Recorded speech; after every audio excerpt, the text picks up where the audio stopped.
할렐루야. 성도 여러분 환영합니다. 주께서 우리의 슬픔을 변하여 춤이 되게 하시고 우리의 베옷을 벗기고 기쁨으로 띠띠우시며 모든 공고한 자에게 여호와를 자랑하는 우리의 입술이 되시기를 바라며 예수님의 이름으로 축복합니다. 아멘.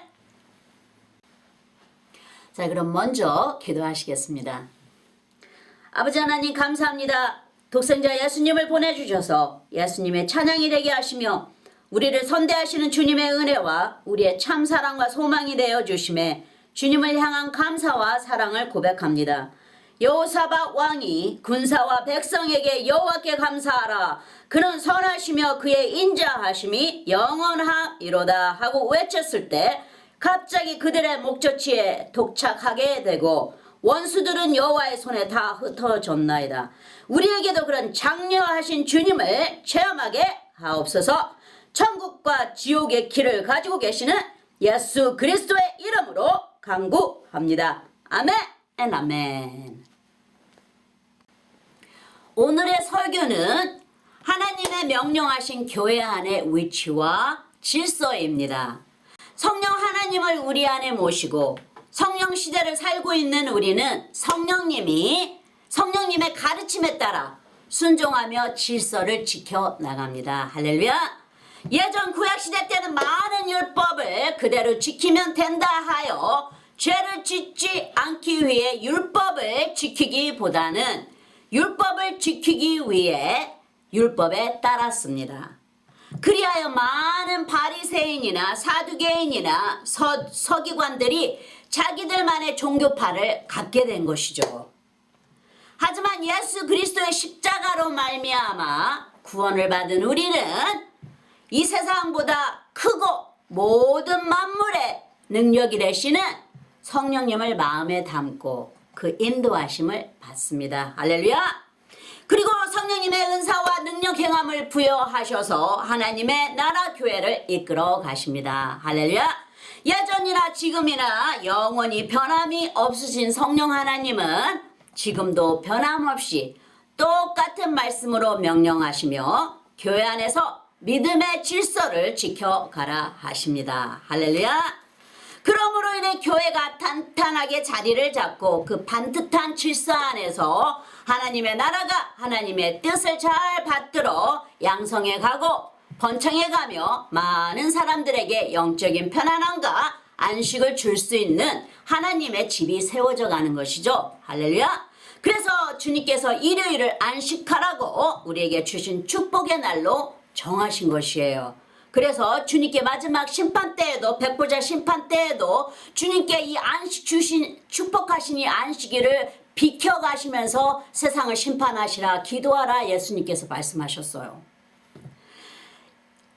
여호와께서 12족파 중에서 레위족파를 구별하셔서 제사장 족속으로 세우셔서 주님의 성전에 들어온 모든 성물 중에서 10%를 떼어서 그들의 일한 대가로 주게 하셨어요. 레위인들은 다른 어느 것도 받지 못하고 오직 여호와만이 그들의 축복이었어요.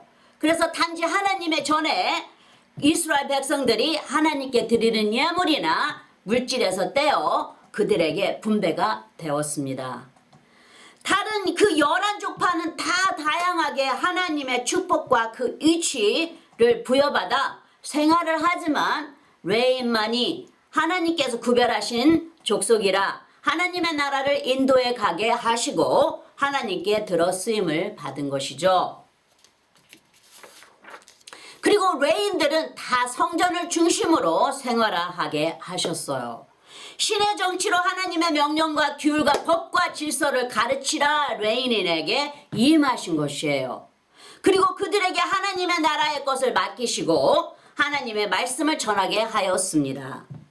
구약시대와 반대로 이 의식적인 규례보다 이 신약시대를 살고 있는 우리는 살아계신 하나님을 직접적으로 체험하며 성령의 가르치심과 예수님의 은혜로 살아가게 하신 것이죠. 지금은 주님께서 한 사람 한 사람 각자에게 맞는 그 믿음에 따라 성령의 은사를 주셔서 주님을 직접 섬기며 일을 행하게 하십니다. 할렐루야. 그런데 보편적으로 교회에게 주신 질서에 몇 가지가 있는데 오늘 그것을 살펴보고 갈까 합니다. 여기에서 보이시는 것은 교회 안에 섬기면은 꼭 따라야 하는 질서가 서너 가지가 있는데 그것은 기름 부음의 차이와 많고 적은 나이 차이와 어린 믿음과 큰 믿음이 구분되어 있고 한 마음과 한 뜻으로 복음이 구별되어야 하며 또 11조의 삶을 살라 교회에게 하시는 하나님의 명령을 살펴보겠습니다. 할렐루야. 11조 소리만 들어도 거절감이 일어나죠. 저도 예전에는 그렇게 들리더라고요.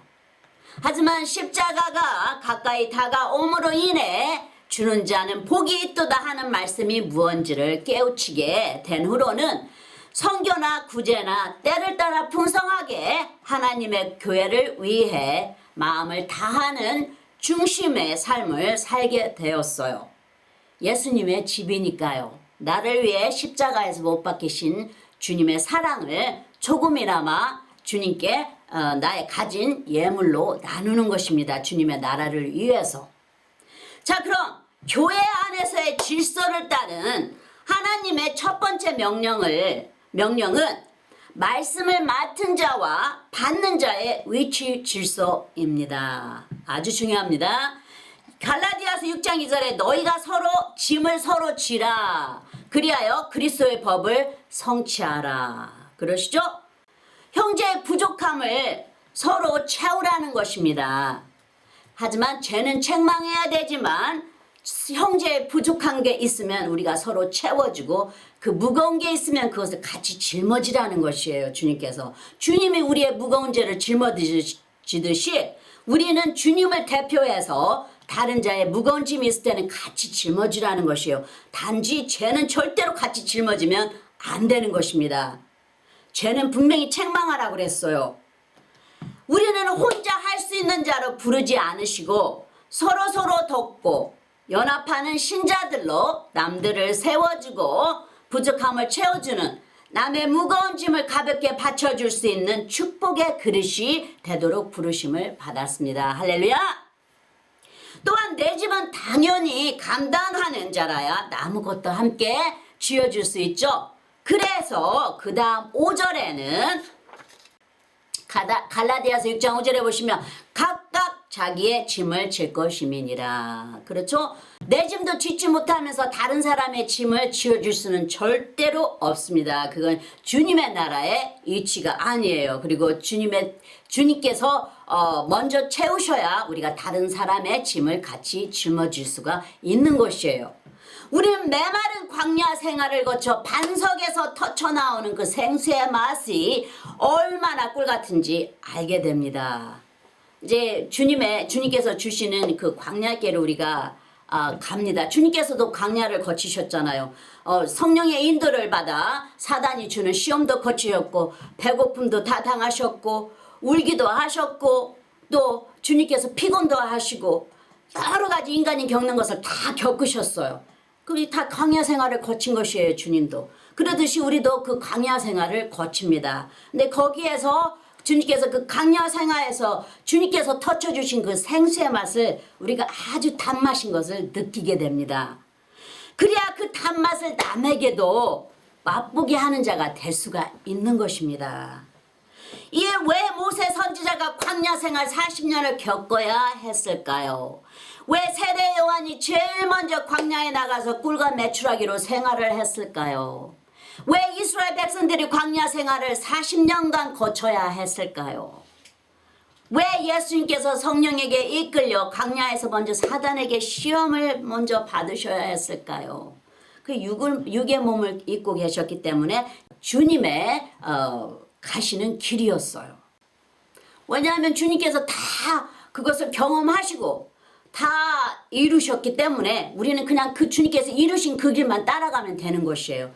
그래서 주님께서 먼저 다 체험을 하신 것입니다. 우리의 모든 것을 다 알기 위하셔서 주님께서 육의 몸을 입으시고 주님께서 직접 이렇게 다 하나하나 주님께서 다 겪으셨어요. 할렐루야. 배고픔도 목마름도 육의 한계를 우리의 부족함을 알게 하시려고 그 길을 먼저 체험하신 것이죠. 그것은 야훼 하나님만 바라보고 사는 백성으로 만드시기 위해 그렇게 하신 것입니다. 그러므로 인해 자신에게 영광을 돌리지 아니하고 하나님께 영광을 드리는 자로 만들기 위해, 사도 바울과 같은 이런 고백을 드리는 자로 만드시기 위해, 그래야 남의 짐도 함께 질 수가 있기 때문에 주님께서 이런 길로 인도하시는 것이에요. 고린도전서 15장 10절에 그러나 나의 나된 것은 하나님의 은혜로 된 것이니 내게 주신 그의 은혜가 헛되지 아니하여 내가 모든 사도보다 더 많이 수고하였으나 내가 아니요 오직 나와 함께 하신 하나님의 은혜로다 하고 이런 말씀을 드릴 수가 있는 자로 만드시기 위해 광야의 길을 걷게 하시는 것이에요.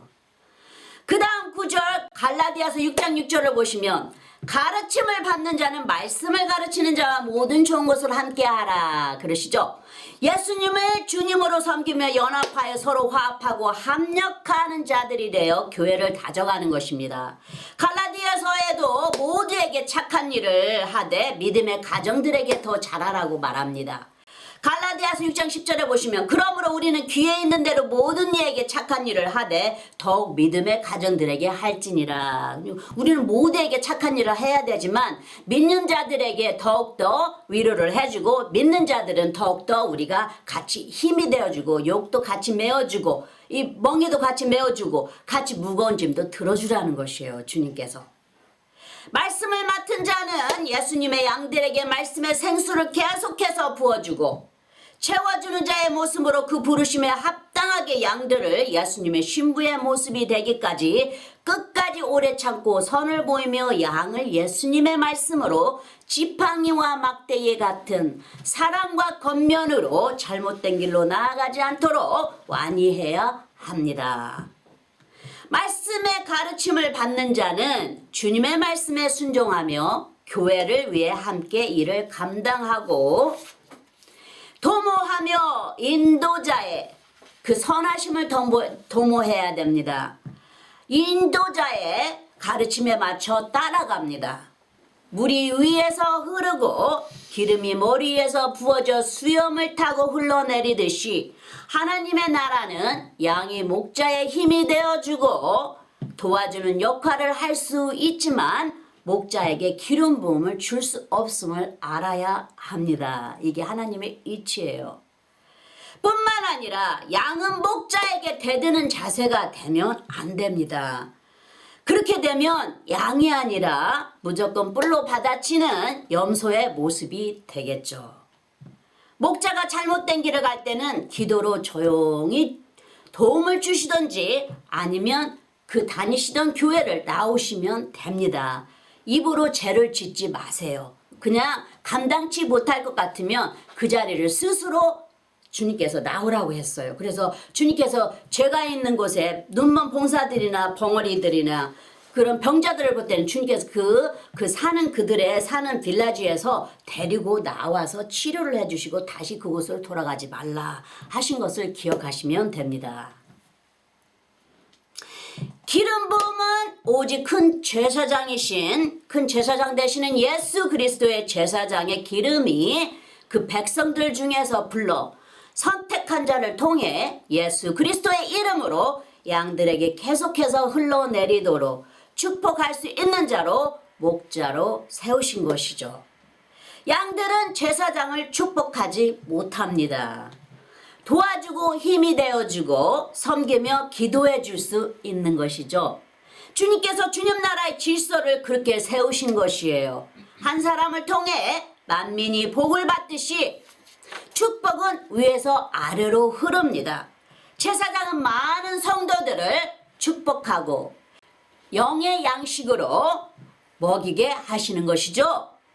이것은 아주 중요한 이치와 질서입니다.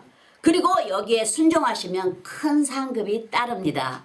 에스겔서 44장 30절에 또 각종 처음 익은 열매와 너의 모든 예물 중에 각종 거제 재물을 다 제사장에게 돌리고 너희가 또 첫 밀가루를 제사장에게 주어 그들로 내 집에 복이 임하도록 하게 하라. 31절에 무릇 새나 육축에 스스로 죽은 것이나 찢긴 것은 다 제사장이 먹지 못할 것이니라. 그렇죠? 그것은 구별해서 드리라는 것이에요. 구별해서 첫 번째 열매를 구별해서 드리라는 것이에요. 그래서 그들의 입에서 축복의 그 마음을 전하는 그 신자의 축복, 그 신자의 손길에 그 신자의 삶을 축복할 수 있는 자로 만들라는 것이에요. 주님께서. 이렇게 주님의 이치를 따름으로 인해서 이 적은 자에게 한 것이 주님에게 한 것이라, 이 적은 소자에게 한 것이 나에게 한 것이라 하셨던 거를 그게 주님의 이치입니다. 이치와 질서를 주님께서 그렇게 세우신 것이에요. 저도 한때 이 진리를 알지 못했을 때 교회 인도자에게 그 인도자의 죄성을 솔직하게 말했는데 제 딴에는 그게 옳다 생각이 들어 그리했지만 그건 주님의 뜻이 아니었어요. 물론 그때는 제가 말씀에 명철함이 없었기 때문에 제가 제 딴에는 그게 옳은 생각이 돼서 주님께서 뭐든지 다 진실하게 하라는 그 말씀에 제가 잘못 해석해서 그저 무조건 솔직하면 되는 줄만 알았어요. 그래서 그냥 솔직하게 말을 해줬는데 그건 주님의 뜻이 아닙니다. 지금의 저라면 저는 그저 묵묵히 그 인도자를 위해 주님께서 옳은 길로 인도해 주시라 하고 기도로 주님께 맡기고 두 번 생각 없이 그 교회를 나왔을 것입니다. 제 딴에는 그 교회를 위해 기도하라고 나를 보내셨나 하는 생각이 들어 열심히 새벽 기도 중보 생활을 2년 동안 했습니다. 무지하면 용감하다 하는 소리가 맞는 것 같습니다. 하지만 한 번도 주님의 세우신 목자라는 것을 잃어버리지 않고 그것이 옳고 그름을 떠나 무조건 정성껏 주님을 섬기듯 교회를 섬겼어요. 할렐루야. 하지만 그것이 주님의 뜻이 아닌 것은 주님께서 다 빛으로 드러내셔서 다 비춰버리셔요. 빛에 비추셔서 그것이 잘못된 것인지 옳은 것인지를 가르쳐 주시고 거기에 회개의 삶을 사느냐 아니하느냐에 따라 주님의 축복이 갈라집니다. 저를 미워하는 신자들의 말처럼 제 마음에 만약에 다른 뜻이 있었다면 주님이 먼저 아시고 저에게 주님 나라의 책임을 맡기지 않았을 것입니다. 왜냐하면 죄가 있으면 주님의 영광이 함께하지 않습니다. 그래서 다윗이 만약 내 마음에 죄가 있다면 주께서 나의 기도를 듣지 아니하시리라 그러시죠. 시편 66장 18절에 내가 내 마음에 죄악을 품으면 주께서 듣지 아니하시리라. 19절에 그러나 하나님이 실로 들으셨으며 내 기도 소리에 주의하셨도다. 육으로서 남들의 눈에는 그게 죄처럼 보여질지 모르지만 그게 심령으로는 죄를 짓지 않으려고 그렇게 했을 수도 있고 주님 앞에 똑바르게 하려고 하다 보니 또 그렇게 남들에게 보여질 수도 있고 그런 실정이 될 수가 있다는 것이에요. 하지만 주님은 중심을 보시기 때문에 주님께서 내 마음에 죄악을 품지 않은 것을 주께서 아시니까 주님께서 기도를 들으셨다는 것이에요. 여기에. 하지만 저는 그 경험을 통해 주님께서 저에게 하시는 소리를 듣게 되었어요. 주님이 주시는 길은 우리를 다 정금같이 아주 고운 금으로 정금으로 만드셔요. 이 주님의 주시는 그 길은 불도 거쳐야 되고 물도 거쳐야 됩니다.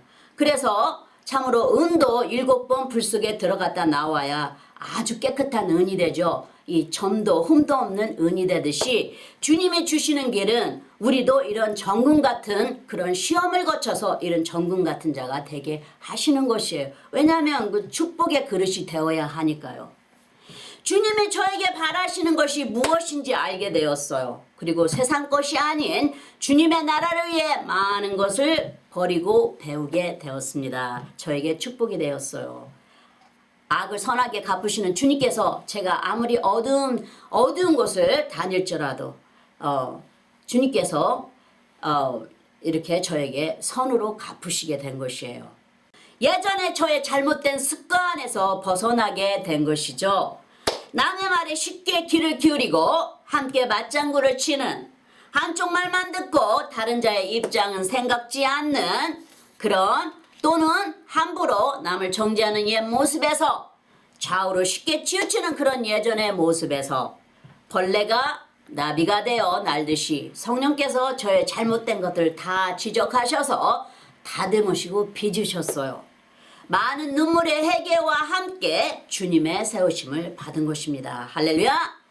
나를 공격하고 원수같이 취급하는 자들을 용서하고 기도해 주는 자로 가장 중요한 것을 가르치시고 주님께서 다듬으시는 것이죠. 긍휼하신 주님은 절대로 그대로 버리지 않으시고 다시 다듬어 새롭게 빚어 쓰십니다. 할렐루야! 이제는 내가 해보자, 내가 바꾸어보자, 내가 하면 되겠지 해서 주님의 손 안에 주권 안에 있는 것을 인정하는 자로 만드신 것이죠. 예레미야서 18장 4절에 보시면 진흙으로 만든 그릇이 토기장의 손에서 파상하매 그가 그것으로 자기 의견에 선한 대로 다른 그릇을 만들더라. 6절에 나 여호와가 이르노라 이스라엘의 족속아 이 토기장이 하는 것까지 내가 능히 너희에게 행하지 못하겠느냐. 이스라엘 족속아 진흙이 토기장의 손에 있음 같이 너희가 내 손에 있느니라. 이러듯이 주님께서는 우리를 버리지 않으셔요. 끝까지 우리를 성화시키시기 위해서 우리가 잘못된 길을 걷더라도 다시 불러들여서 다시 빚이고 다듬으신다는 것이요. 다시 주님께서 거기에 합당한 자로 빚으신다는 것이에요. 하나님을 사랑하는 자, 그 뜻대로 부르심을 받은 자들에게는 서로 합력하여 선을 이루게 하시는 주님의 사랑이죠. 그 모든 것을 우리가 주님께 영광 돌리는 것입니다. 그렇게 함으로 인해 우리가 주님께 영광을 돌리는 것이에요. 할렐루야! 그 다음 교회 안에 위치와 질서에 따르는 죄와 불법에는 규율의 처벌이 있는데 이렇게 하라 가르치십니다. 마태복음 18장 15절에 내 형제가 죄를 범하거든 가서 너와 그 사람만 상대하여 권고하라. 만일 들으면 내가 내 형제를 얻은 것이요. 교회 안에서 죄를 범하면 반드시 책선해야 됩니다. 교회를 위해서, 그래야 다른 양들에게 그 죄가 번지지 않으니까요.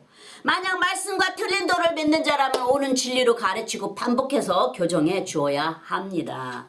만약 습관적인 죄나 남의 말을 헛듣는 죄를 범하는 거나 하는 자라면 그것도 정정하게 고침을 받게 해야 합니다.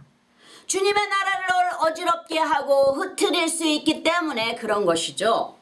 그리고 그냥 교회 안에서 쫓아내기보다는 먼저 우리의 사랑과 진리의 말씀으로 형제에게 대하듯 상대방에게 오래 참음으로 예수님의 모습과 예수님의 가르침에 대해 말에 계속해서 진리로 말을 해줘야 합니다. 몰라서 그럴 수도 있으니까요. 교회는 우리의 것이 아니고 주님의 사람들을 올바르게 진리로 가르치고 깨우칠 수 있도록 사랑으로 인도하는 곳이죠. 하지만 교회 안에서 문제를 일으키고 싸움을 만들고 형제를 이간시키고 성적인 논란을 빚는 자들은 내보내야 하겠죠. 주님 집에서 이런 성적인 논란을 빚는 자들은 주님이 용서하지 않으십니다. 한때 저도 목사나 성도들이나 성적으로 문란한 교회에 들어갔다가 나중에 그것을 감지했을 때는 이미 그 죄에 함께 묻혀버리게 되었습니다. 다행히 그 교회를 위해 성도들을 위해 열심히 중보를 했고 새벽 예배와 기도를 쉬지 않는 생활 때문에 그들의 죄에 합세가 되었을지라도 주님께서 건져내 주신 것입니다. 저에게 그들의 죄를 다 뒤집어 쓰게 하고 저를 쫓아내려고 이미 성도들과 목사님이 미리 만나서 준비를 다 하고 계셨어요. 저는 오라고 전화가 와서 성경 공부하는 줄 알고 성경 공부하려고 준비를 모든 것을 갖추고 그 모임에 나갔다가 저를 공격하는 교회 사람들을 보고 저는 세상이 무너지는 것 같은 것을 느꼈어요. 이게 세상이 무너진다는 소리구나 하는 것을 제가 체험했습니다. 내가 사랑하는 교회와 신자들이 예수님의 집에 어떻게 이럴 수가 있는지, 저는 교회를 다시 보고 배우게 되었습니다. 주님께서 가르치신 거에 너무나 모르니까, 너무나 세상을 모르니까 주님께서 가르쳐 주신 것이에요. 세상을 몰랐던 저는 세상을 다시 배우게 되었고, 남의 죄를 뒤집어 쓰고도 반박하지 않고 변명하려고도 하지 않았는데 그저 묵묵히 다 당하려고 했습니다.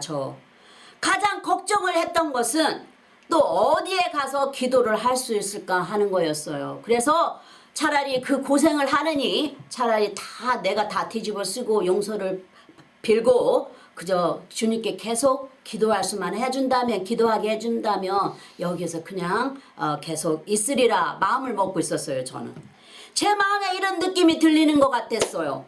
너가 해야 할 것을 마무리하라 하는 그런 마음이 들어왔어요, 제게. 그래서 저는 무조건 용서를 빌었습니다. 다시 한번 기회를 주시면 그런 사람이 아니라는 것을 보여주겠습니다. 주님께서도 용서하라고 하지 않으셨습니까? 저는 정말이지 정말 그런 사람이 아닙니다. 하지만 기회를 주신다면 제가 그렇지 않다는 것을 보여드리겠습니다 하고 용서를 빌었습니다. 그렇지만 목사님이 절대로 아니 된다 하며 나가라고 하며 성도들과 완전히 한뜻이 되어 있었습니다.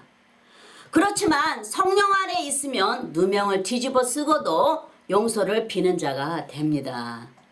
그거는 저는 교회의 화평을 먼저 생각하게 되었고 용서를 비는 자가 주님께서 함께 하시는 것을 알 수가 있죠. 그게 누구의 죄가 됐든 우리는 다 죄를 짓기 때문에 예수님이 계시니 아무 상관이 없었어요. 저는 그저 예수님께 새로운 찬양으로 새해를 시작하고 싶은 마음에 제 열정이 가득 찼었어요. 제 심령 속에. 그래서 이제는 죄와 분리시키고 주님을 계속해서 찾아야 되겠다. 한데 제가 한 가지 몰랐던 것은 죄가 있는 곳에서는 나와야 되는데 그것을 몰랐어요. 저는 그것까지 그때는 깨우치지 못했어요. 무조건 교회만 있어야 기도가 되는 줄 알고 무조건 교회에서 주님을 찾기만 했으니까요. 그러니까 그런 거에서 주님께서 다 하나하나 깨우치시고 하나하나 다 믿으셨어요. 주님께서 가르치시면서. 근데 교회를 나가라고 하니 어디에 가서 새 찬양을 올려드릴까 그 생각 밖에는 다른 걱정이 하나도 없었습니다. 저는 단지 왜 이런 일이 일어나는지 저는 상상을 할 수가 없었어요. 이건 다 진실입니다. 주님 앞에서 제가 설교를 하는 것이라 하나도 거짓됨이 없어요. 이걸 제가 아무리 하려고 했어도 안 했는데 주님의 때가 되면 주님께서 이렇게 열으셔요. 하라고. 저는 목사님에게 솔직히 말하면 목사님이 저를 귀찮게 하지 않고 멀리 하시리라 생각이 들어 저의 입장에 대한 솔직한 그런 입장을 밝히면 목사님도 나를 귀찮게 하지 않으시리라 하고 말을 했어요. 그것이 잘못되게 왜곡이 되어서 제가 사는 지역에 다 퍼지게 되었습니다. 그랬든지 어쨌든지 사람을 쉽게 믿고 의지하는 세상을 너무 몰랐던 저의 잘못이 컸습니다. 너무 둔해서 1년이 넘어서야 이게 무엇인가 하고 생각을 해보게 된 것이에요.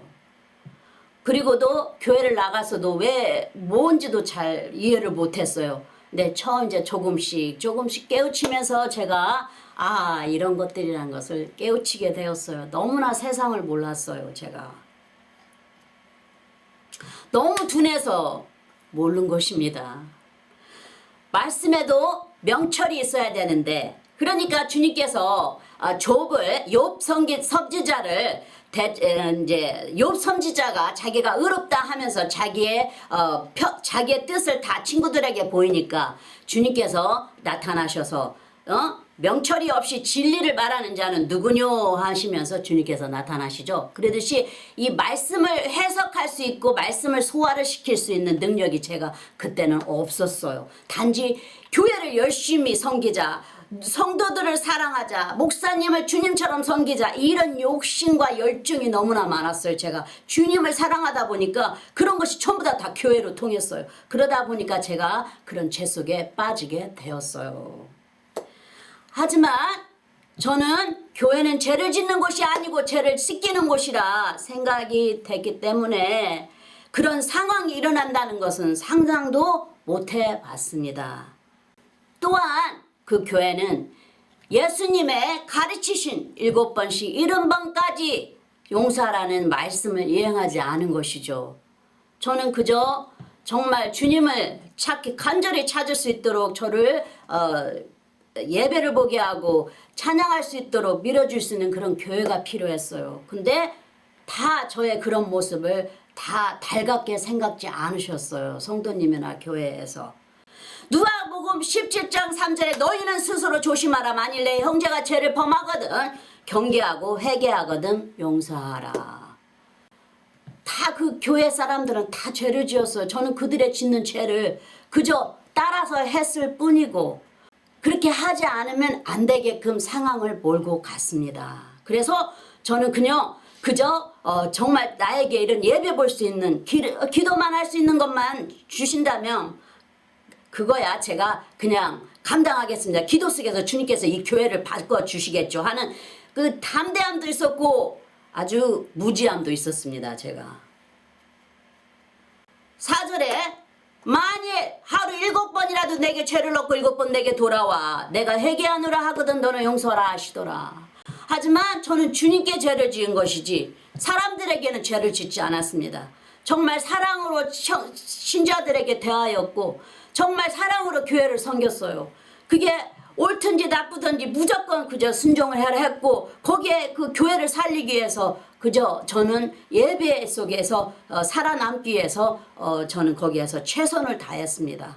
하지만 그게 주님께 죄를 짓는 것이었어요. 한데 저는 그때는 그거를 깨우치지 못했습니다. 근데 사람들이 저에 대해 무엇라 하든 상관이 없습니다. 저는 이 교회 사람들은 예수님의 구원이 막히도록 계속해서 제가 가는 주님의 길을 방해합니다. 저는 이미 용서도 빌었고 그들의 모든 악한 행위도 다 용서하였습니다. 지금은 저를 미워하는 자들의 눈에 저를 이쁘게 보여지게 해주세요 하고 다윗의 기도를 주님께 드립니다. 저는 하나님께 죄를 지었어요.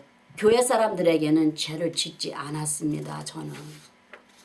저에게 그들의 죄까지 다 뒤집어 씌워서 나가라고 한다면 교회마다 따라다니며 저에 대해 잘못된 말들을 그 교회마다 퍼뜨리고 저에게 친구가 되어주는 사람에게는 그 사람에게도 저를 대하듯이 함부로 대한 나머지 그들이 저를 떠나든지 아니면 그들이 그 교회 사람들 같이 나쁜 자들의 모습으로 저에게 대하게 하였습니다. 그때 저는 왜 사람이 화병에 걸리는지 그때서야 알게 되었어요.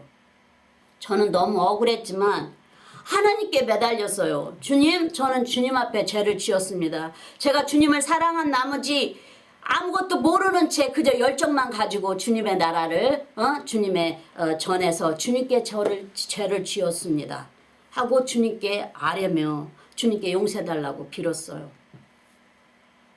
모든 교회에서 제 주위의 사람들까지 제가 가는 데마다 뒤에서 저를 핍박했지만 예배와 예수님을 향한 저의 열정은 꺼지지 않았습니다. 그 교회 사람들은 저를 하나님께 멀어지게 하려고 제 주위 사람들이나 교회나 다른 나라 사람들까지 다 저에 대해 잘못된 편견을 갖게 하고 7년이 넘은 지금까지도 그 습관을 버리지 못하고 계속 저를 핍박합니다. 하지만 저는 이제 목자가 되었어요. 목자가 됨으로 인해 이제는 구원의 손길을 남들에게 펼쳐야 하는데 저의 앞길을 막으면 이제 주님의 길을 막는 것이나 마찬가지예요. 그러니까 진리에서 속히 깨시고 진리에서 해방되어서 주님께 회개하시고 이제는 다른 신자를 넘어뜨리는 것에 힘을 쓰지 마시고 이제는 남들의 영혼 정말 기르는 영혼들을 위해서 많은 주님의 사랑을 밖으로 가지고 나가시기 바랍니다. 할렐루야. 한국의 옛날 문화를 가지고 편견과 편만을 두고 신자를 대하는 것도 있습니다. 하나님의 말씀에 선을 악으로 갚는 자는 악이 그 집을 떠나지 아니하리라 그러시죠. 그것은 그들의 습관을 회개하지 아니하고 계속해서 갖고 있기 때문에 악이 그들에게 붙어 있는 것입니다. 영어로는 linger 한다고 그래요. 악은 회개하셔야 진리로 깨끗하게 하시고 예수님의 선하신 그 이름이 죄에서 해방되게 하십니다. 주님께서 악을 악으로 갚지 말고 선으로 악을 이기라 하신 말씀을 우리에게 기억해야 합니다. 우리는 기억해야 합니다. 세우시기도 하시고 낮추기도 하시는 것은 주님께 있다 하셨어요. 너는 누구길래 나의 종을 정죄하느냐 하시죠. 로마서 14장 1절에 믿음이 연약한 자를 너희가 받되 그의 의심하는 바를 비판하지 말라. 3절에 먹는 자는 먹지 않는 자를 없인 여기지 말고 먹지 못하는 자는 먹는 자를 판단하지 말라. 이는 하나님이 저를 받으셨음이니라. 로마서 14장 4절에 남의 하인을 판단하는 너는 누구뇨? 그 섰는 것이나 넘어지는 것이 제 주인에게 있음에 저가 세움을 받으리니 이는 저를 세우시는 권능이 주께 있음이니라. 우리 신자들은 다 주님께서 다 고치시고 다듬으시고 빚으셔요. 그래서 신자가 신자를 빚으려고 하면 안 됩니다. 왜냐하면 진리이신 주님께서 빚으셔야지 인간이 인간을 어떻게 빚습니까? 하지 못해요. 변화될 수도 없습니다. 우리가 다 모르니까 또 그렇게도 할 수 있죠. 하지만 제가 진리를 선포하였으니 이제는 진리를 들으시고 주님의 말씀에 순종하셔야 됩니다. 할렐루야! 로마서 14장 10절에 내가 어찌하여 내 형제를 판단하느뇨 어찌하여 내 형제를 없인 여기느뇨 우리가 다 하나님 심판대 앞에 서리라. 우리는 다 우리의 행위에 대한 심판을 받습니다. 하지만 왜 다른 사람의 죄를 왜 대신 지어줘서 심판을 받습니까? 제가 옛날에 그렇게 너무나 모자르고 무지해서 그냥 열정만 가지고 주님을 위해 살다 보니 그때는 진짜 큰 죄를 지었어요. 주님 앞에. 하지만 정말 그게 왜 그랬는지 참으로 제가 왜 그랬는지 하지만 또 그 길을 거치지 않으면 제가 주님께서 들어쓰시는 그릇이 되지 못했습니다. 그것은 꼭 저에게 맞는 시험이라 주님께서 제가 그 길을 거치게 하신 것이에요. 그래서 주님께 그 길을 걷게 하신 주님께 감사함도 드립니다. 제가 감사를 드리며 주님 저를 이렇게 버리지 않으시고 그 길을 통해서 저를 주님께 축복의 그릇으로 삼으시는 우리 주님께 참으로 감사와 찬송을 올려드립니다. 하고 주님께 제가 감사를 드립니다. 항상. 그리고 잘못된 증인이 재는 자도 똑같이 심판을 받습니다. 가르침에 따르지 않을 때는 조금 거리를 뒀다가 다시 7번씩 70번을 용서하라는 주님의 말씀을 기억하시고 진리로 책망해야 하기 때문에 그런 것이죠. 그래야 주님의 진리가 그 사람을 움직이게 하는 것입니다. 저를 미워하는 자가 있으면 이렇게 말해주고 싶습니다. 우리는 예수님 앞에 다 눈면 소경이고 기먹은 자들이고 다 죄인들입니다. 예수님의 눈을 여셔야 볼 수 있는 것이고 귀를 터주셔야 알아들을 수 있는 것입니다. 어떻게 내 죄는 내가 짓는 죄는 괜찮고 다른 형제가 짓는 죄는 왜 죄로 보이는 것입니까? 예수님의 십자가가 보이지 않기 때문에 그렇게 보이는 것이에요. 예수님께서 열어주셔야 볼 수 있는 것이고 귀를 터주셔야 들을 수 있는 것입니다.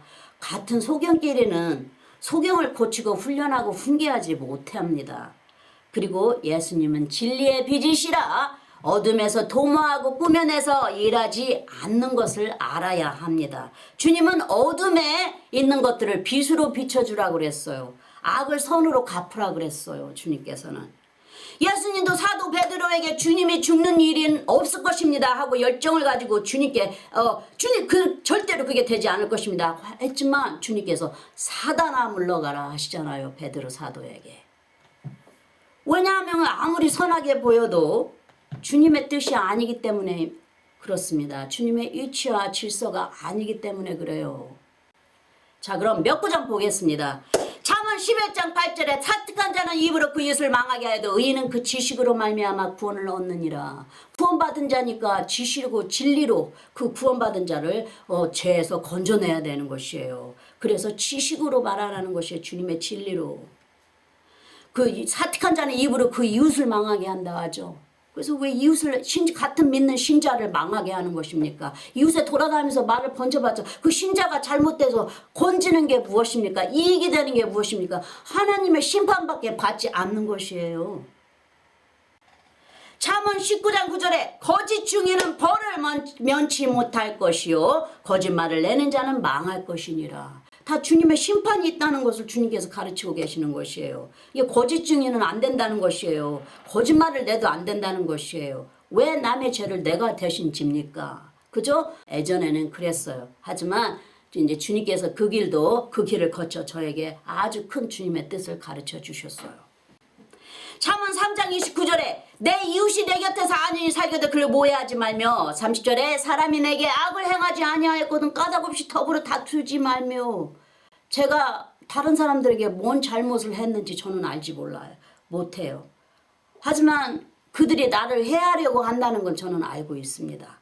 나를 방해하고 주님의 가는 길을 방해하고 제가 이 주님의 길을 만들어서 관투를 쓰려고 하고 하는 모든 것들은 다 알고 있어요. 그들이 왜 저를 방해하는지. 하지만 저는 정말 학비가 4천만 원이나 되는 학비의 빚을 지게 되었고 4년이라는 학교에 공부를 하게 되었고 왜 제가 이런 길을 가야 합니까?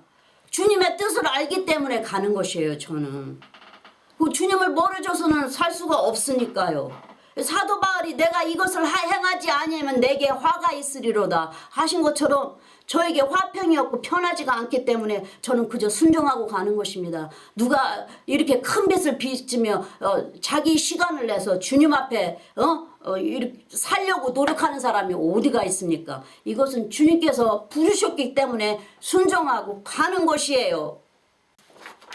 베드로전서 3장 8절에 마지막으로 말하노니 너희가 다 마음을 같이하여 채우라며 형제를 사랑하며 불쌍히 여기며 겸손하며.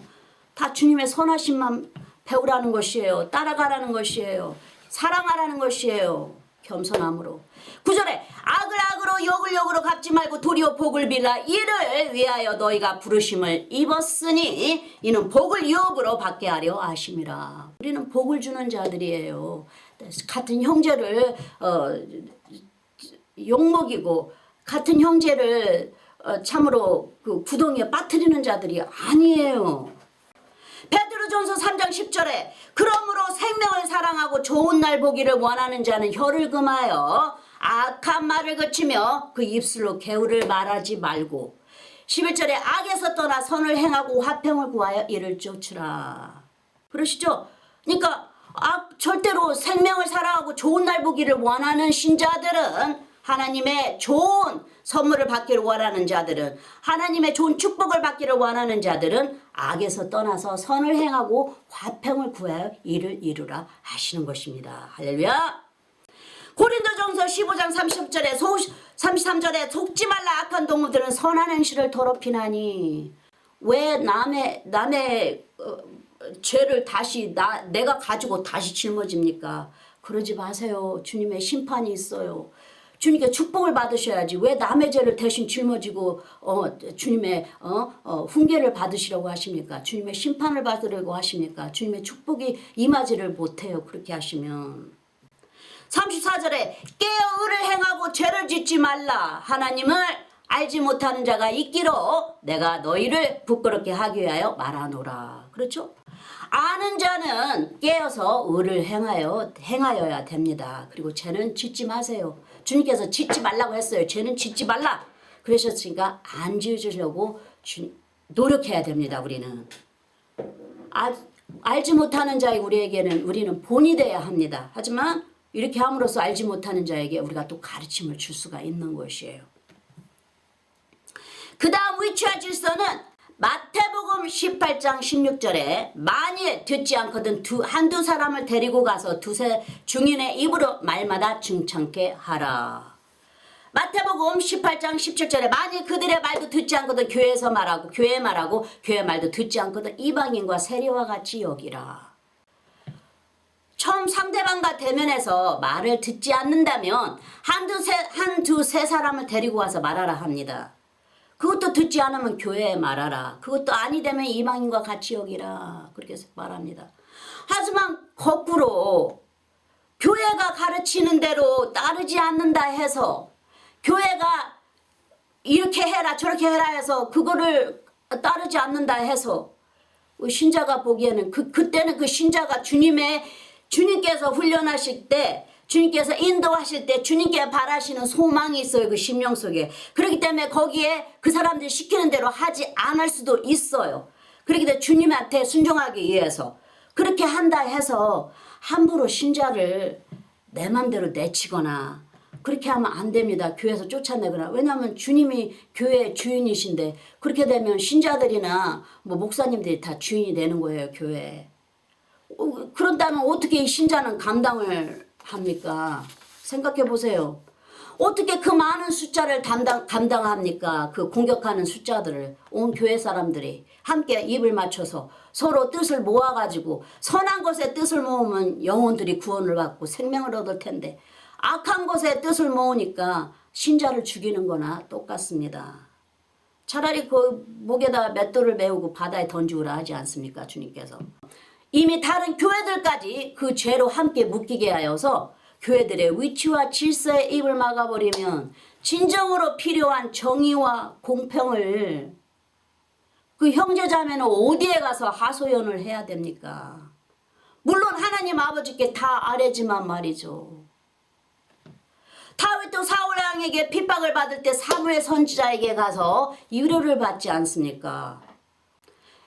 구약시대 때는 잘못으로 살인한 자도 제사장이 있는 곳에 그 성전에 가서 함께 구할 때는 주님의 축복을 그대로 받고 주님의 주시는 보호하심을 받았어요. 제사장으로 인해서.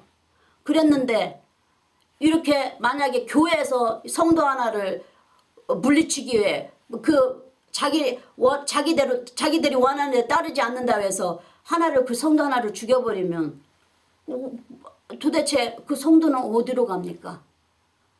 그런 거 생각해 보셨어요?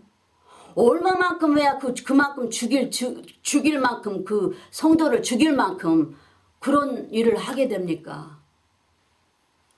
참 저는 지금 주님께서 가르쳐 주신 것은 전 너무나 교회는 다 선한 자들만 있고 다 사랑하는 자들만 있는 줄 알았다가 너무나 큰 것을 배우게 되었어요. 그래서 저는 진짜 이런 것은 다 인간의 육으로 짓는 죄인데 이렇게까지 하면 안 되는데 왜 이렇게까지 성도를 죽여야만 할까? 정말 주님께 저는 모든 교회를 놓고 기도합니다. 하나도 교회는 황폐하지 않고 쓰러지지 않고 주님 앞에 두려워 떨며 주님을 섬기는 자들로 주님의 나라만 확장되게 하시고 많은 축복이 제사장들을 통해 양들에게 흐르게 하소서 하고 항상 이 교회를 지켜주시라고 기도합니다. 왜 주님의 말씀대로 행하는 교회는 적은 것일까요? 교회를 위해 우리는 계속해서 기도를 해야 되겠죠. 다 주님 앞에 옳게 설 수 있도록 한 영혼이라도 고아처럼 떠돌지 아니하고 주님 집에 들어와 위로와 평강을 얻을 수 있도록 주님은 고아를 불러주셔서 주님의 사랑으로 입히시는데 왜 교회는 주님의 사랑을 받아들이지 못하게 하고 그 성도를 고아처럼 떠돌게 만드는 것입니까? 자, 그 다음 교회 안에는 그 위치와 질서를 따라 말씀 안에 순종하며 믿음으로 노인과 어린 자를 그리스도를 섬김과 같이 사랑으로 인도하라 하시죠. 디모데전서 5장 1절에 보시면 늙은이를 꾸짖지 말고 권하되 아비에게 하듯 하며 젊은이를 형제에게 하듯 하고 2절에 늙은 여자를 어미에게 하듯 하며 젊은 여자를 일절 깨끗함으로 자매에게 하듯 하라. 이게 다 주님의 질서예요. 나이가 드신 분들은 우리가 그만큼 공경함을 표현해야 되고 그리고 이제 어린 자들은 우리가 이제 형제처럼 자매처럼 사랑으로 인도해야 되는 것이 주님의 질서입니다.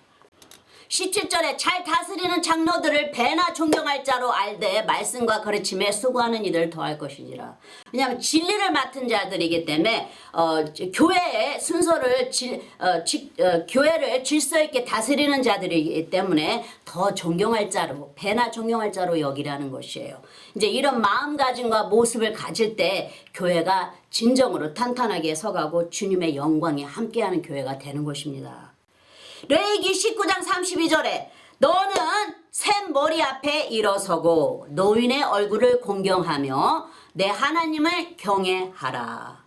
나는 여호와니라. 그렇죠? 주님의 이름이 있기 때문에, 주님의 이름이 교회에 있기 때문에 이 샘 머리, 그러니까 이제 머리가 이제 나이 연세가 드신 분을 말하는 것이에요. 그리고 항상 노인분들에게는 친절하게 하고 잘하라는 것이에요. 왜냐하면 하나님을 우리가 사랑하기 때문에 주님께서 하신 말씀이 있기 때문에 그 말씀으로 다른 자들에게 사랑하고 그 다른 자들에게 공경하고 노인을 보면 잘하게 되라는 것이죠. 잘할 수 있는 것이고 그런 것입니다. 왜냐하면 주님을 사랑하기 때문에 그 주님께서 그렇게 하라고 말씀을 하셨기 때문에. 21절에 하나님과 그리스도 예수와 택하심을 받은 천사들 앞에서 내가 엄히 명하노니 너는 편견이 없이 이것들을 지켜 아무일도 편벽되게 하지 말며. 그렇죠? 항상 주님은 공평한 추를 사용하시죠. 그래서 한쪽으로 치우치면 안 됩니다. 주님의 나라는. 이게 예수 그리스도의 위치와 질서입니다. 그래서 우리는 그저 순종하며 따라가야 되는데 이제 우리의 육이 있어서 죄를 짓지만 속히 돌아와 회개하고 주님 앞에 올바른 길을 가려고 노력하는 자가 되어야 하겠죠. 우리의 자세와 모습은 주님께서 항상 보시고 계시고 주님께서 거기에 따르는 책찍이 있다고 하신 것이에요. 이렇게 함으로 공평하신 주님을 드러내는 것이죠. 왜 아내는 남편들에게 아내를 예수 그리스도께서 교회를 사랑하신 것처럼 사랑하라고 했죠. 그리고 아내는 남편을 공경하라고 했어요. 이렇게 공경을 보이라고 했어요. 남편에게는. 남편은 아내를 사랑하라고 했고 교회를 사랑하듯이 예수님께서 교회를 사랑하듯이 아내를 사랑하라 했고 그리고 아내는 남편을 공경하라고 그랬어요. 다시 그 다음으로 돌아가면 11조를 중심으로 헌금 생활해야 하고 말합니다.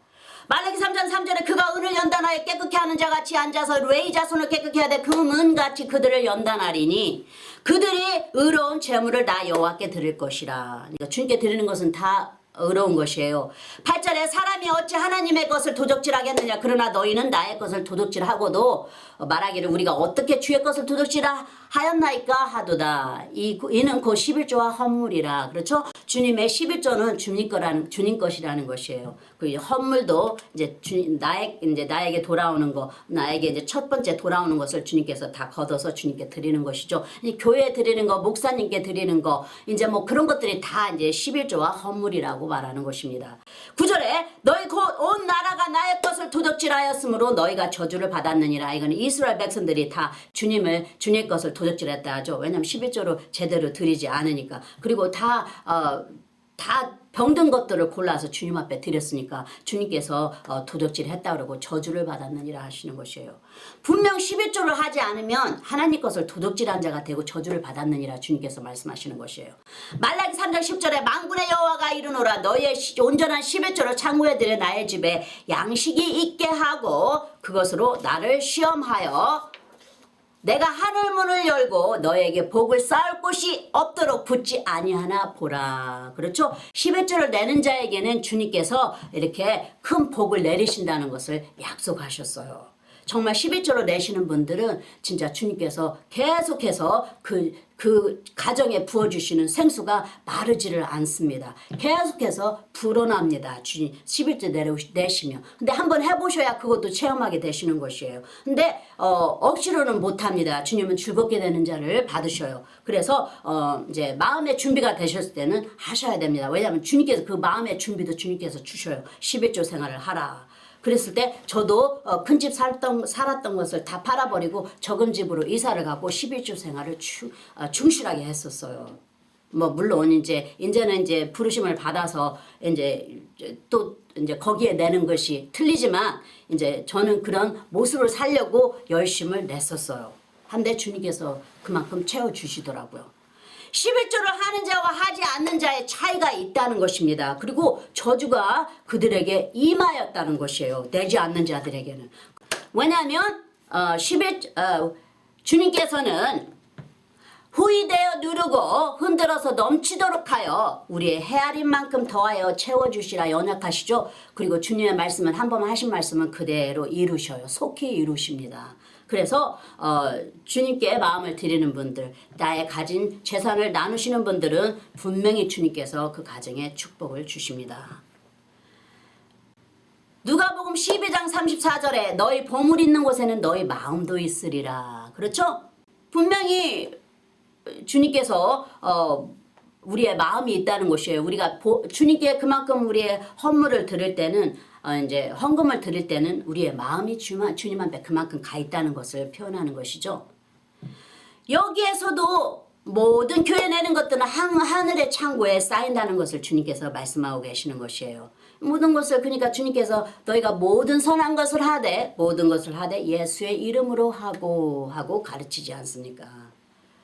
자, 그럼 마지막 하나님 나라 위치와 질서에는 하나님의 복음과 전도에는 우리가 한마음 한뜻이 되어야 한다 하고 말합니다. 마가복음 16장 15절에 또 가라사대 너희는 온 천하에 다니며 만민에게 복음을 전파하라. 분명히 명령하신 것이에요. 16절에 믿고 세례를 받는 사람은 구원을 얻을 것이요 믿지 않는 사람은 정죄를 받으리라 하시죠. 그러니까 분명히 우리는 선포를 해야 됩니다. 이 정죄받는 사람이 없도록 믿지 않다가도 주님 앞에 돌아설 수 있도록 마지막 판에 주님 앞에 구원을 받은 십자가의 그 양쪽에 오른쪽 왼쪽에 쓴 그 죄수들처럼 한 죄인이라도 구원할 수 있도록 우리는 전파를 해야 됩니다. 분명 예수님께서 이 복음은 온 세상에 전파되리라 하셨어요. 마태복음 28장 19절에 그러므로 너희는 가서 모든 족속으로 제자를 삼아 아버지와 아들과 성령의 이름으로 세례를 주고 마태복음 28장 20절에 내가 너희에게 분부한 모든 것을 가르쳐 지키게 하라. 볼지어다 내가 세상 끝날까지 너희와 항상 함께 있으리라 하시니라. 마태복음 24장 14절 이 천국 복음이 모든 민족에게 증거되기 위하여 온 세상에 전파되리니 그제야 끝이 오리라. 그렇죠? 복음이 다 모든 민족에게 언어로 그들의 언어로 다 복음이 전파되면 그때는 이제 주님께서 오신다는 것이에요. 주님께서 강림하신다는 것입니다.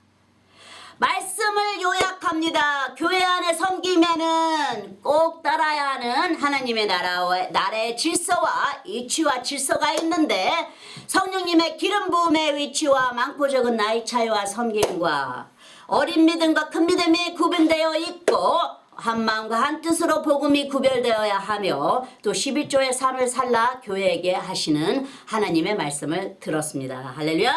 그런데 주님의 나라는 사랑과 희생과 순종과 믿음으로 밖에는 행하는 의로움 밖에는 다른 길이 없습니다. 믿음으로 행하지 않은 것은 죄라 하셨어요. 또 우리는 하나님 심판대 앞에 다 선다 하십니다. 또한 우리의 선한 행위는 하늘에 상급이 있다 하셨어요. 그리고 너희가 이것을 알고 행하면 복이 있으리라 하셨습니다. 예수님의 귀하신 생명의 보혈이 한 영혼을 위해 크고 작은 죄와 상관없이 뿌려졌습니다. 그 선하신 주님의 나라의 의치와 질서를 헐고 한 영혼을 우리의 죄로 무너뜨리는 자가 되지 맙시다. 대신 사랑으로 이기고 덕을 끼치는 자가 됩시다. 아멘. 할렐루야. 기도하시겠습니다. 아버지 하나님 감사합니다. 오늘도 주님의 가르침에 고개를 숙이고 주님의 양식으로 주의 복락의 강수로 우리에게 마시게 하시고 생명수의 원천으로 인도하심을 감사드립니다. 아무리 선하게 보이고 선한 목적이라도 말씀과 어긋난 것은 어둠의 사단의 역사라 가르치시며 우리를 감찰하시는 주님을 배웁나이다. 주를 경외하는 자에게 주의 언약과 주의 친밀함이 함께 하신다 하셨는데 제자들의 발을 씻기신 주님의 그 모습을 항상 깨어서 흠모하며 행하게 하옵소서. 의로운 중에 주의 얼굴을 뵙는다 했사온데 부디 우리의 모든 숨은 허물을 책망하시고 한없는 용서와 주님의 귀한 인자를 우리에게 나타내시옵소서. 예수님의 이름으로 기도합니다. 아멘. 네, 아멘. 자, 사도신경으로 고백하시겠습니다.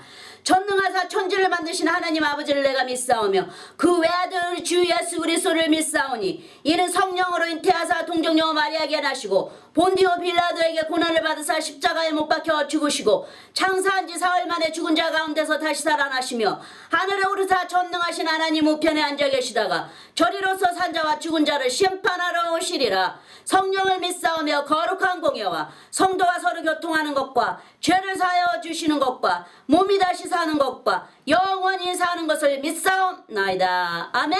네, 아멘. 자, 그럼 구원에 이르시는 신앙 고백에 초대합니다. 마음을 여시고 믿음으로 주 예수 그리스도를 개인적인 구세주로 받아들이신다고 입으로 시인하십시오. 주 예수님, 나는 죄인임을 주님 앞에 고백합니다. 나의 모든 죄를 용서해 주십시오. 내 죄를 위하여 십자가에서 못 박히사 피를 흘리시고 돌아가신 후 3일 만에 살아나신 부활의 주님을 믿습니다. 나에게 영원한 영생을 주신 하나님의 아들이신 나의 구세주여, 내 마음에 들어와 영원히 주님과 함께 살게 하옵소서. 주님의 성령을 통해 나를 성화시켜 주시고 아버지 하나님께 인도하여 주심을 감사드립니다. 나는 삼위일체 하나님이신 아들 예수님과 아버지 하나님과 그리고 영원하신 성령님을 믿습니다. 지금 이 말을 고백하셨다면 성도님은 영원하신 하나님 예수 그리스도의 새로운 피조물입니다. 예전 것은 지나가고 예수님이 거하시고 함께 하시는 새 사람이 되셨습니다. 아멘. 할렐루야. 환영합니다. 이제부터는 예수 그리스도를 통해 성도님은 하나님의 아들과 딸입니다. 축복합니다. 어린 양의 생명책에 기록되심을 기뻐하세요. 자, 그럼 아론의 축복, 제사장의 축복으로 축복하겠습니다. 여호와는 내게 복을 주시고 너를 지키시기를 원하며 여호와는 그 얼굴로 내게 비추사 은혜 베푸시기를 원하며 여호와는 그 얼굴을 내게로 향하여 드사 평강 주시기를 원하노라. 마지막으로 축도하겠습니다. 이제는 우리 주 예수 그리스도의 그 크신 은혜와 아버지 하나님의 영원하신 사랑과 성령님의 매일 교통하심이 모든 성도님들 삶 속에 항상 함께 하실지니이다. 아멘. 네, 아멘. 감사합니다. 아버지 감사합니다. 예수님 감사합니다. 성령님 사랑합니다. 아멘. 할렐루야.